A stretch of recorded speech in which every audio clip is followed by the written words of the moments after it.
Je rentre un petit peu dans l'arène psychanalytique d'une façon un peu singulière, c'est-à-dire je ne suis pas une théoricienne au départ, je suis clinicienne et j'essaye d'une façon très très primitive ou primaire, disons, d'écouter la clinique et d'essayer d'en penser quelque chose. Et c'est une démarche très féminine et peut-être proche enfin, la mienne. Hein, je parle de la place d'une femme et peut-être de la place de l'enfant ou de l'artiste.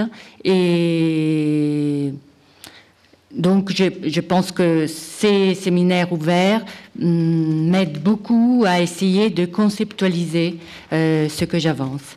Donc, j'ai invité aujourd'hui les analystes qui m'ont aidé dès le départ, en particulier Valeria Medda qui m'a permis de conceptualiser à travers les dialogues que nous avons eus, qui m'a présenté beaucoup d'analystes italiens que j'ai invités aujourd'hui, enfin, dans une partie j'invite aujourd'hui, avec qui j'ai commencé à établir un dialogue.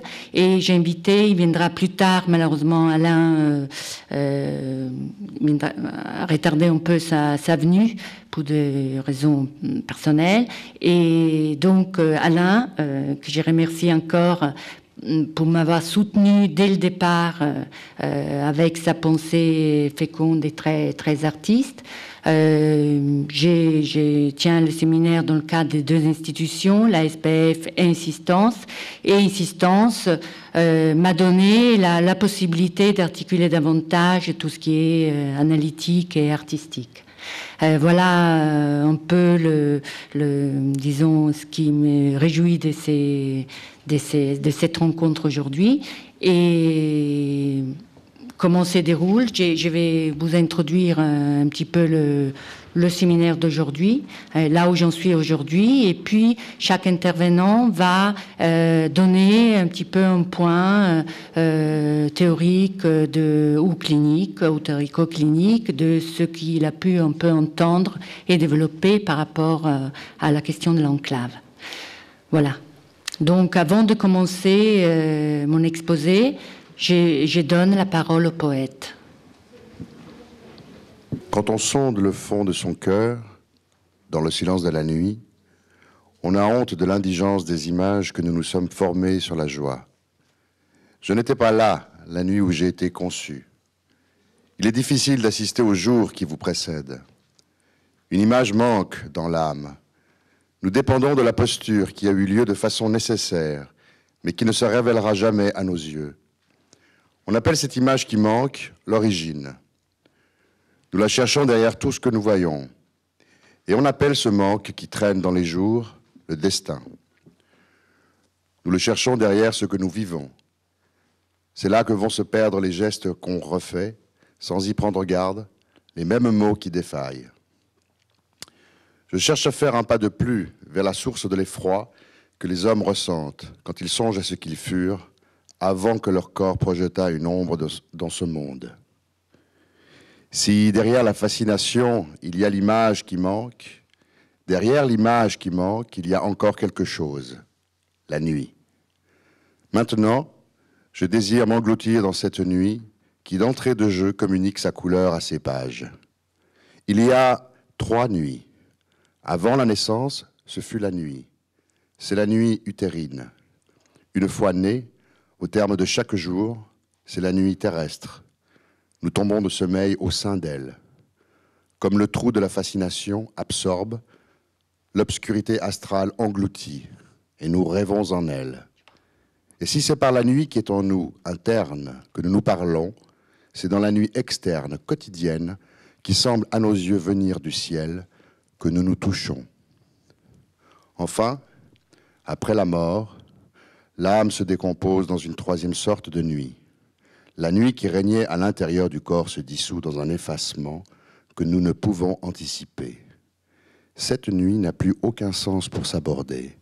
C'est la nuit infernale. Ainsi, y a-t-il une nuit éminemment sensorielle, totalement sensorielle, qui précède l'opposition astrale du jour et de la nuit. Il y a une nuit avant qu'apparaisse à nos yeux le soleil, au débouché de la parturition. nous procédons de cette poche d'ombre. Voilà. À partir de ce avant-propos de Pascal Quignard, je vais introduire ce qui m'amène à avoir la même conception que Pascal Quignard du prénatal, à savoir la façon dont la mère peut tricoter, c'est-à-dire imaginer, penser inconsciemment ces 3 nuits. Je dirais que la question du féminin, je pense, comme d'ailleurs j'ai réalisé le texte de Freud, il le rappelait à la fin de Féminité, hein, dans les nouvelles conférences, il disait à la fin, pour ce qui est du féminin, malgré tout, en dehors de cette fonction importante et sexuelle de la femme, sans doute prise individuellement, c'est un être humain. Et quelque part, si on, c'est le propos de Freud, hein, prise individuellement, c'est un être humain quand même, enfin il n'y a pas quand même. Et pour en savoir plus, il faut demander quand même à ceux qui ont l'expérience, aux poètes, ou bien attendre les découvertes de la science pour savoir qu'est-ce qu'il en retourne. Et je dirais que, à ma façon, en tant que femme et en tant que poète ou enfant naïf, j'ai avancé tout à fait dans ces sens. J'ai affiché le tableau de Mésinger, la tricoteuse, parce que, un petit peu en private joke, je suis un peu la tricoteuse du mouvement Insistance, hein, pour avoir participé au colloque sur la révolution et les tricoteuses. Je suis tricoteuse, enfin, je me pose en tricoteuse en tant que femme qui essaie de tricoter sur cet originaire, sur ces primordiales. Et j'ai voulu par là même essayer de vous communiquer, hein, parce que dans mon rôle de traductrice, hein, qui est le rôle que j'ai eu depuis l'enfance, je suis entre, donc vous me pardonnez aussi les écarts de langage, puisque je suis entre 3-4 langues et donc sans en connaître aucune vraiment.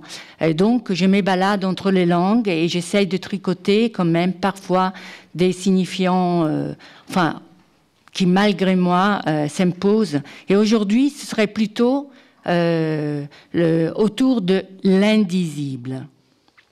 Voilà, donc autour de l'indisible et autour du rôle prépondérant psychique de la femme en tant que créatrice. Donc aujourd'hui, j'essaie de vous présenter l'enclave et j'avais décidé d'être vraiment culottée. C'est-à-dire d'arrêter de me cacher derrière des masques, parce que même si, par honnêteté, je me situe pas du tout ni en savante, ni en scientifique, et ce n'est pas par modestie, c'est par réalité de ma position. Je suis vraiment une ignare, et j'avance en écoutant, en voyant, et puis dès que j'essaie d'élaborer quelque chose, je vais poser des questions aux uns, aux autres, dans les différents champs, pour savoir si au moins ce que j'ai entendu vraiment dans mon oreille d'enfant, autour de la perception, autour des phénomènes comme ça correspond à une réalité, en tout cas des connaissances actuelles ou pas. Et c'est comme ça que j'avance. Et puis, dès que je reçois des critiques au sein des séminaires ou au sein des dialogues, même les plus acérés, hein, où j'ai reçu même des insultes, enfin, c'était dit sous le mode d'insulte, mais enfin, c'était une critique du style, mais Tamara, c'est pas psychanalyste, t'es anthropologue, ou bien Tamara, c'est l'inconscient biologique. Enfin, tout ça, ça me fait avancer. Hein, parce qu'effectivement, je me suis aperçue, et je m'autorisais même pas à le penser, puisque je pars vraiment d'une position que je pourrais dire aujourd'hui de la femme, qui est plutôt celle-là. Elle sait ce qu'elle pense, mais lorsqu'elle parle, elle ne sait pas ce qu'elle dit. Donc, je voudrais un peu articuler autour de ce savoir inconscient que la femme a, hein, et qui, malgré ça, qui se décale, qui se déplace, qui se refoule, qui s'oublie. Et donc, je dirais peut-être en termes plus poétiques, que la question du féminin et de l'origine, et de la femme donc, est complètement singulière. Donc je voudrais avancer en disant tous les mots plus ou moins interdits aujourd'hui dans la pensée lacanienne. Je veux réintroduire le corps, je veux réintroduire l'énergie, sous le mode... Enfin, je reprends un peu le flambeau aussi de Dolto, qui disait il faudrait un peu reprendre par rapport à la sexualité féminine le concept de libido par rapport au concept de jouissance, pour donner quelque chose de vivant, de joyeux dans la création. Donc, il y a dans cette idée du féminin, il y a l'obligation, disons, en tant qu'enfant ou en tant qu'artiste, je suis là en train d'écouter, de croquer ou d'écrire ou de sculpter ce qui peut se mettre à penser. Et en tant que femme, je suis obligée d'écouter surtout le silence et l'effacement. Je dirais que pour la question de la création de l'objet, au fond, c'est de ça dont il s'agit, dans l'enclave, la création de l'objet, dans la psyché de la mère, elle doit passer, pour créer l'objet, elle doit passer par l'inscription d'un effacement. En même titre que le rivage, que la mer, lorsqu'elle se retire, elle crée le rivage. La mer doit s'effacer pour créer l'existence de l'objet. Pour essayer d'avancer sur des points qui me paraissent essentiels, que j'ai déjà proposés à plusieurs reprises, par rapport à la nouvelle conception, enfin nouvelle, qui date déjà de 40-50 ans, et m'étant aperçu que même les participants de mon séminaire n'avaient pas encore saisi, parce qu'on est pris tous par des idées déjà structuré, disons, c'est pas préconçu mais structuré, et pour introduire un petit peu de mouvement dans ce qui peut paraître aride, et donc je vais essayer de le traduire d'une façon plus poétique. Et j'ai choisi ces double moyen de partir par le signifiant tricoteuse. Entre parenthèses, je vous rappelle que, effectivement, deuxième affirmation, grande affirmation de Freud, justement, c'est que la seule invention des femmes, c'est le tricot et le tissage. Donc, voilà. On peut dire, et je me place à cette place-là, la façon de pouvoir tricoter, qui est une façon typiquement féminine. Je voudrais donc avancer des choses que je vous donne comme ça, qui seront à développer dans le prochain séminaire, mais de la profonde différence entre hommes et femmes, pas seulement dans la dissymétrie phallique, mais il y a une profonde différence singulière dans le rapport au corps, à la parole et au langage.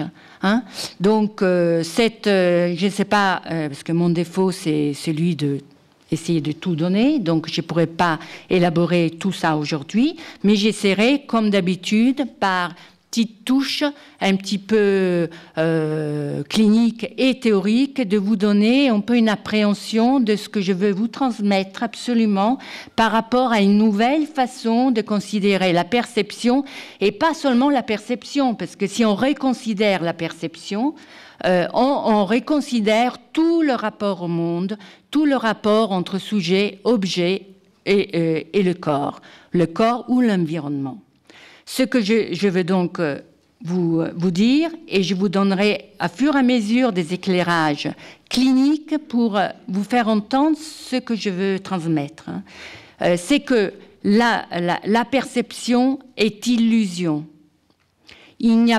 La perception est illusion, qu'il n'y a pas de véritable objet, qu'il y a seulement une construction subjective de ce qui est l'interaction entre le sujet et le monde. Que donc la question du sujet et de l'objet sont révolues, qu'il faut considérer que l'être et l'avoir sont imbriqués, que l'imaginaire est présent dès la vie fœtale, puisque la vision, regard et voix sont donc présents et constitutifs ontogénétiquement de l'enfant à naître, que la parole de la mère, la pensée et la parole de la mère structurent inconsciemment ce qui sera la présence et la configuration spatio-temporelle de l'enfant à naître, que l'enfant n'est pas seulement une sorte de confusion perceptive, mais qu'il est hyper organisé, qu'il y a une préfiguration de ce qui va être justement sa vision du monde, que j'ai toujours utilisé justement des métaphores qui m'étaient restées d'un temps révolu, où j'avais un peu étudié la philosophie, justement des métaphores kantiennes, hein, de la vision, enfin, j'utilisais la métaphore, la vision de l'enfant et celle vue à travers les lunettes colorées de la grand-mère d'abord et de la mère. Alors, toute cette métaphore, on verra par la suite, peut-être pas aujourd'hui, que ce sont des métaphores qui sont utilisées dans, effectivement, des difficultés, par exemple, les lunettes colorées, des difficultés de dyslexie. Hein. Voilà. Ce que je veux dire, c'est qu'il y a... il est temps que vous venez un peu en aide, hein, parce que jusqu'à présent, j'avais mon comité scientifique réduit à mon cercle familial, hein, ma famille, mes hommes, mon mari et mes fils, et mon frère. Et donc, là maintenant, je voudrais étendre aussi le comité scientifique. Je commence à dialoguer avec des chercheurs, et ça, c'est le projet pour une rencontre que je vais essayer d'organiser dans 3 ans, autour de psychanalyse, art, sciences. Donc, je vais quand même essayer de vous faire des exemples cliniques. Et avant ça, même, excusez-moi, je vais partir de cette image. Le cubisme est né. Hein, c'est Mésinger qui a peint ce tableau et qui a coécrit le premier manifeste du cubisme, qui a été en peinture le premier mouvement qui a été accompagné en même temps d'une conceptualisation, ce que je trouve très intéressant. Alors, ça fait presque 100 ans que le cubisme est né, hein, jour par jour, en fait. Et ce qui est intéressant dans ces tableaux, même, hein, enfin, dans l'expression du cubisme, c'est le rapport à l'objet. Donc, à travers un petit peu la mise en forme, que je vais résumer en quelques mots simplement, du cubisme au niveau de la peinture, je vais essayer de vous aider à entendre ce que j'ai saisi totalement intuitivement et qui se révèle être le fonctionnement de la perception. Hein. C'est-à-dire, ce que je veux mettre en relief, c'est qu'il n'y a pas donc des référents fixes.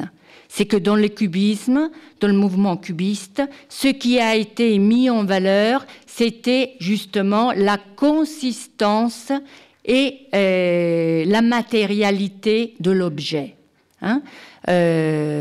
Que cette matérialité de l'objet et l'acte créateur de l'artiste ont été le fondement même de la manifestation picturale. Contrairement à avant, où il y avait toute une forme de dématérialisation de l'espace avec Cézanne, et donc on parle carrément de tableau-objet. Le conceptualisme cubiste proclame que la matérialité et la consistance doivent primer sous le regard, qu'il n'y a pas forcément, et ça c'est le point qui m'intéresse de vous transmettre, peut-être par ces biais-là, il n'y a pas forcément de relation entre les signes et son référent. La qualité arbitraire du signe est montrée. Il est évident que n'importe quel sens spécifique est attaché à un signe dépend de son contexte plus que de sa forme. Les signes prennent sens seulement dans un contexte particulier, au sein d'un système de relations. Ce qui permet, c'est la différence de forme, et le constat de relativité des signes résulte simplement de leur ouverture, tant pour les spectateurs que pour l'artiste. À travers ça, Mésinger et les cubistes étaient en train d'opérer une véritable rupture, puisque ils ont introduit, en conceptualisant, des idées scientifiques qui étaient en train de surgir à ce moment-là. Celle qui m'intéresse plus particulièrement et que je vais résumer en quelques mots, si je peux, ce sont les positions de Poincaré, qui avaient déterminé que l'État, hein, j'accentue cette idée, hein, que j'essaie de vous avancer pour introduire et pour mieux comprendre le propos. C'est que nous avons affaire à... Freud parle, en inhibition, par exemple, parle d'état d'angoisse. Qu'est-ce que c'est un état? Voilà. Pour Henri Poincaré, l'état d'un sujet dépend de son positionnement dans l'espace et de la force employée pour attraper un autre objet dans l'espace, n'importe où dans l'espace.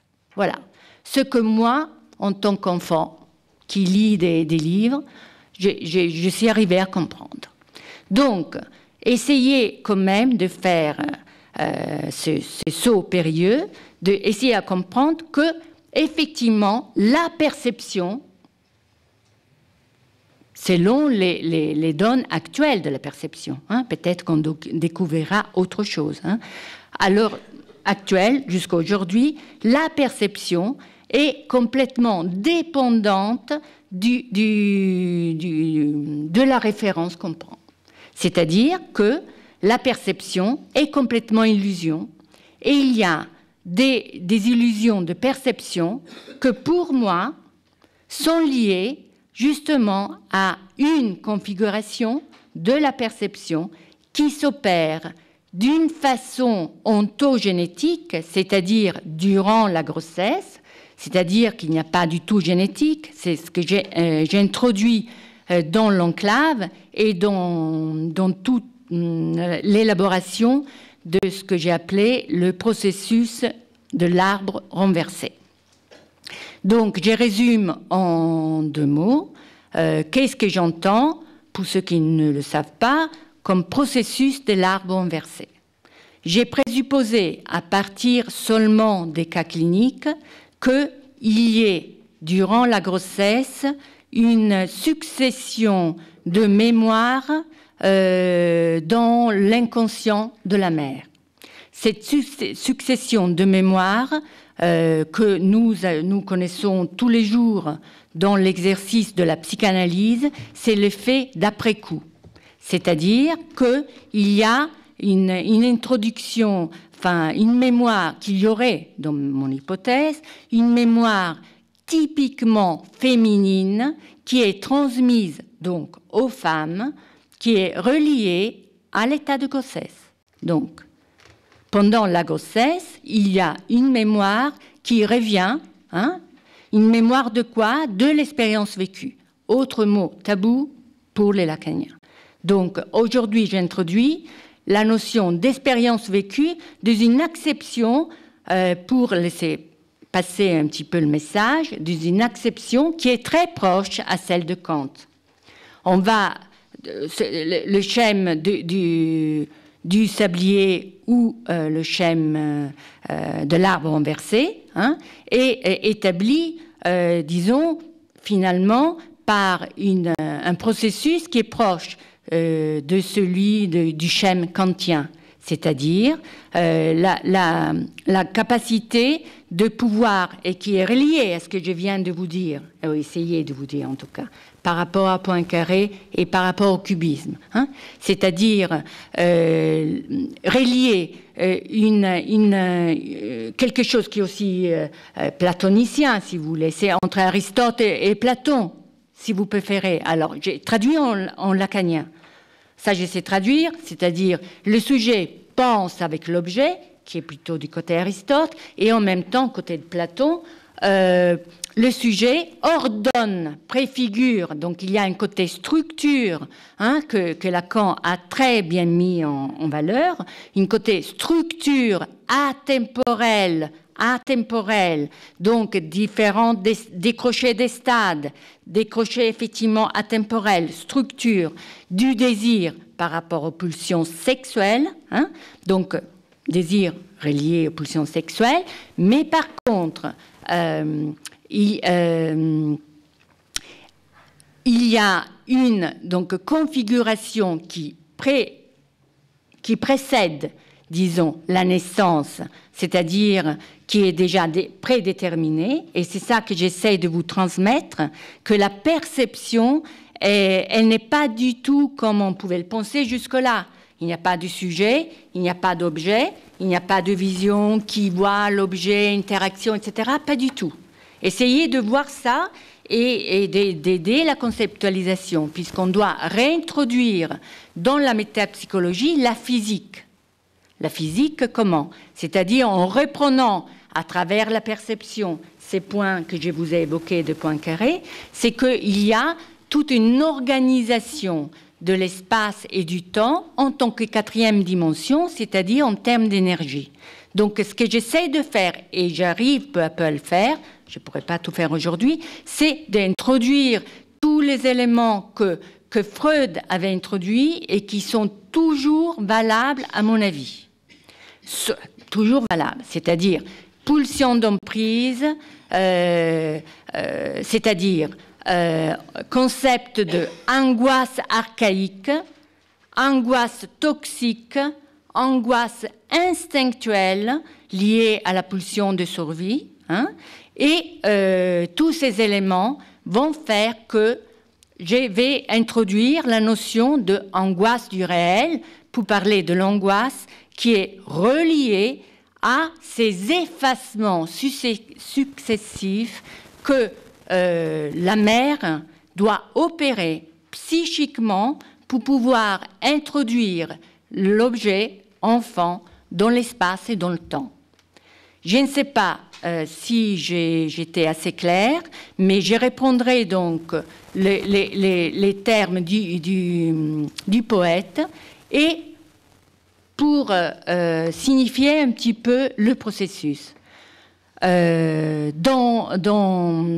les trois nuits et dans la question de la disparition de l'étoile, hein, je vais maintenant avancer que la question de l'objet déchu, c'est en fait la question de la chose, c'est-à-dire toujours en vue de ce qui a été une intuition pour moi il y a 15 ans et qui commence à être un fait constatable par certains égards aujourd'hui par les scientifiques, c'est que il y a une organisation qui précède donc la naissance, une organisation, on va dire, psychique et fonctionnelle de la perception. Donc, ce que je travaille depuis déjà plusieurs séminaires, la question de l'objet déchu, je pourrais la résumer dans deux fantasmes fondamentaux, allons dire, des patientes anorexiques et boulimiques. Les anorexiques se vivent comme des objets déchus qui ont disparu sans laisser de traces. Les patients boulimiques anorexiques manifestent leur fantasme à travers des actions. Donc aujourd'hui, je parlerai plutôt d'une structure, enfin, si je devais définir le processus de l'arbre renversé, c'est un processus de structuration symbolique de l'espace et du temps. Donc, dans les 3 temps que j'ai repérés dans l'arbre renversé, il y a un premier temps où, dans la psyché de la mère, il y a un seul corps, et donc le fantasme originaire est une vie pour 2. Dans le deuxième temps, il y a un corps pour 2, c'est-à-dire que les 2 objets sont perceptibles dans la conscience, dans la conscience, et repérables. Et j'ai noté ce paradoxe cliniquement que dans le 3e temps de la grossesse, on pourrait dire le bail de cohabitation, un 3-6-9, et dans le 3e bail, il y a quelque chose dans la conscience qui se perd, c'est-à-dire il n'y a plus du 2, et le couple parental, les 2, le père et la mère, ils ne sentent plus qu'ils sont 3. Comment j'ai détecté ça? Dans une clinique de la maternité où j'ai reçu les parents, et où, dans le discours qui peut justement assumer comme disait Lacan, je pense que c'est dans la dénégation qu'il y a le réel qui surgit, ou dans la faute, c'est que dans les discours de ses parents, donc des 2, j'entendais des choses du genre on n'arrive plus à faire des choses pour les bébés à venir, puisqu'on est 2, on l'attend. Il n'est pas là. Il n'est pas là, on l'attend.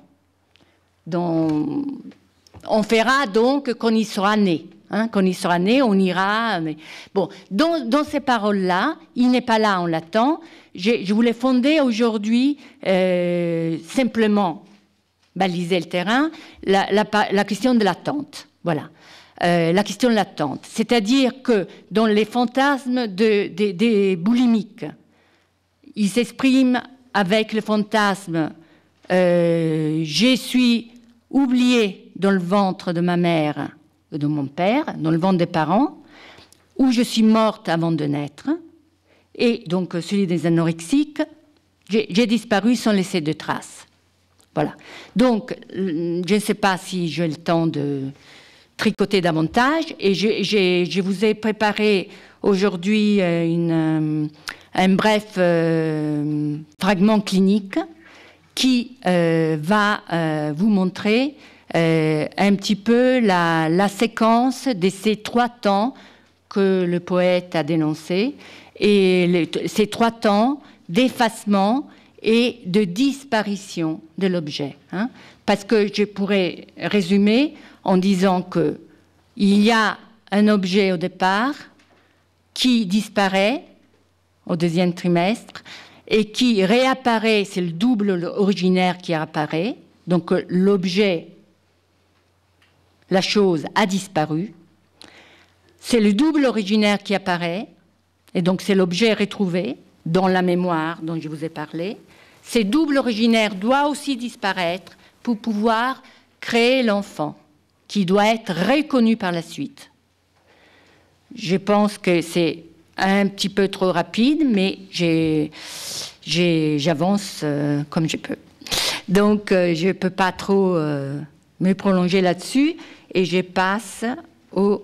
Voilà, je vous montre au passage les différents arbres qui ont été amenés par les patientes, qui étaient des arbres qu'ils avaient fait avant l'analyse ou durant l'analyse. Ça, c'est le premier arbre. Ça, c'est un autre arbre qui est très intéressant, puisque justement, cette patiente anorexique boulimique a pu énoncer la problématique du temps. C'est-à-dire, je suis une dyslexique, je commence par la fin, et j'arrive au début, je suis toujours dans la vie, elle est toujours dans un temps décalé, dans le temps d'après, plutôt qu'à être dans le temps avant. Hein? Donc, voilà. Là, je vous montre la chute dans le vide, qui est en fait la topologie dont je vais m'occuper aujourd'hui. Hein? C'est-à-dire la topologie de la chute de l'objet, et comment la chute de l'objet peut être ou pas métaphorisée et qui est effectivement l'acte créatif. Alors, en parlant de chute d'objets, je vous dis que justement, je prends en compte, toujours avant d'introduire le cas clinique, je prends en compte des rêves de chute qui interviennent souvent en début et en fin d'analyse. Alors, la question de chute d'objets en début d'analyse, j'ai retrouvé ces rêves, surtout chez des analysants qui avaient fait des tranches auparavant, hein, et qui viennent me voir avec cette question, en fait. Et il y a des rêves de chute, des rêves de chute de femmes qui me paraissent être très intéressantes, puisque matérialisent ce que je vais un peu développer, à savoir, par exemple, une analysante qui a rêvé qu'elle chutait, comme Klein dans l'atmosphère. Elle chutait comme ça, elle faisait des loopings, elle était comme un avion, elle faisait des loopings absolument contre la gravité terrestre, hein, où elle faisait des piquets dans la maison et dans le jardin de son enfance. Au moment même où elle faisait ses rêves, elle avait une petite fille qui naissait, elle s'est réveillée, c'était 3h35, et sa petite fille naissait à ce moment-là. Des rêves de chute, je les retrouve dans les rêves des femmes lorsqu'elles ont les règles. Et il y a des rêves de chute quand il y a des changements dans les phases de l'analyse. Hein, parce que j'ai justement repéré, hein, par rapport au processus de l'arbre inversé, qu'il y avait des rêves récurrents qui intervenaient pour marquer les différents temps, qui sont en fait les différents temps de l'effacement, de la trace, de l'oubli, de l'inscription du refoulement et les différents temps du refoulement originaire, en fait, qui s'installent et qui peuvent être défaillants. Hein. Donc j'évoque l'idée qu'il y a des failles du refoulement originaire de la part de la mère qui vont provoquer des enclaves par rapport à l'enfant. Alors, je vais vous parler de 10 séances d'une façon très succincte, de 10 séances d'une patiente qui est venue suite à la lecture de mon livre, qui était répertorié sur autisme, et donc c'est une patiente qui m'a beaucoup appris, en tout cas elle est en train de beaucoup apprendre sur ces questions, parce qu'elle en sait beaucoup plus que moi. Elle a tout lu en analyse,